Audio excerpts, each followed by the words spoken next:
How to reset maintenance required light on your 2020 Toyota Tacoma TRD off-road. As you can see, I have a maintenance required light. We are going to use this side keypad on the steering wheel.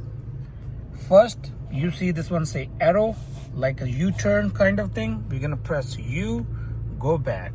Now we're gonna follow this keypad, like these buttons to go in and out. And now I'm going to move this button, go all the way on the setting here.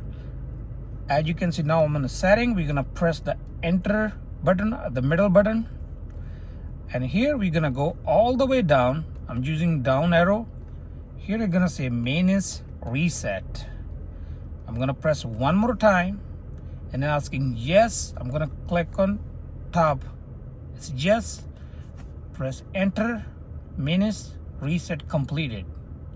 But just make sure you have changed the oil and everything already. I have just done today. And right now our maintenance required light is already cleared. No more maintenance required light. I have changed oil today. I also have an option here. If you go to home, I think we have to turn engine off to go there, but I'm gonna try here.